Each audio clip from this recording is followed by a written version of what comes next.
جمال الوجود بذكر الإله وتصفو الحياة بنور هدى. جمال الوجود بذكر الإله وتصفو الحياة بنور هدى. وتطرب نفس له طاعة ويبلغ سعد إلى منتهى. جمال الوجود بذكر الإله وتصفو الحياة بنور هدى. جمال الوجود بذكر الإله وتصفو الحياة بنور هدى. وتطرب نفس له طاعة ويبلغ سعد إلى منتهى.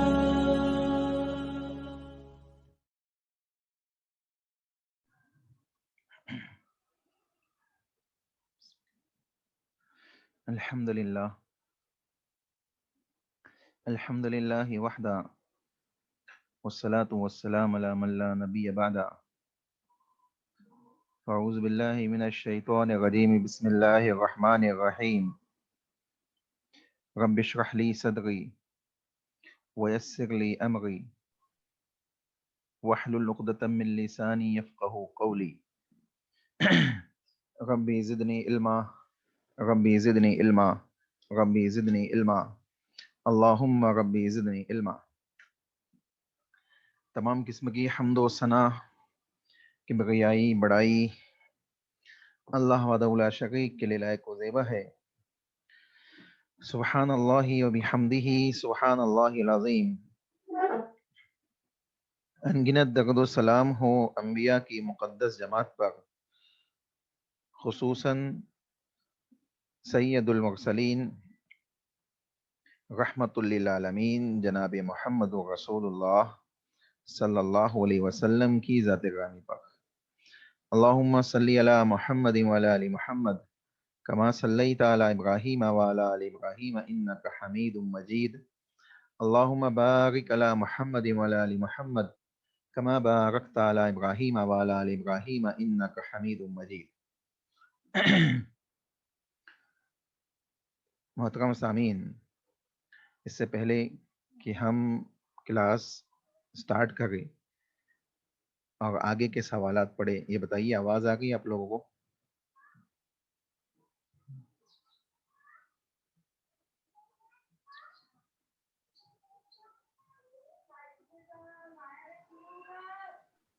جی آ رہی ہے. جی جزاک اللہ خیر. انشاءاللہ آج ہم پڑھیں گے استعاذہ. اس سے پہلے ہم نے کوشچن نمبر 23 پڑھے تھے، استعانت، مدد طلبی. آج ہم پڑھیں گے استعاذہ. استعاذہ کہتے ہیں پناہ طلبی، پناہ طلب کرنا، کسی کی پناہ میں جانا، اس کو استعاذہ کہتے ہیں. ٹھیک ہے. کوشچن نمبر 24 کہتے ہیں استعاذہ پناہ طلبی کے عبادت ہونے کی دلیل کیا ہے.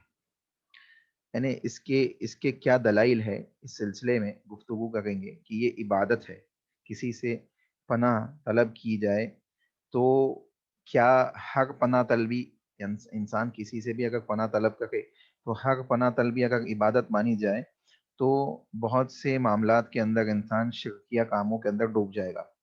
تو اسی لیے ہم ان باتوں کو سمجھیں گے کہ کون سی پناہ طلبی جائز ہے اور کون سی پناہ طلبی جائز نہیں ہے.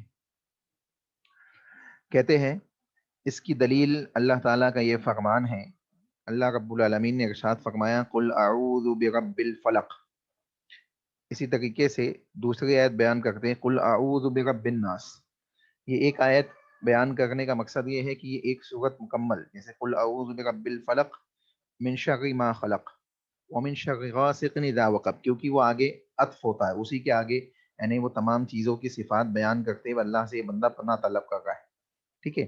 تو کہتے ہیں قل اعوذ برب الفلق، کہہ دیجئے کہ میں صبح کے رب کی پناہ میں آتا ہوں. ٹھیک ہے.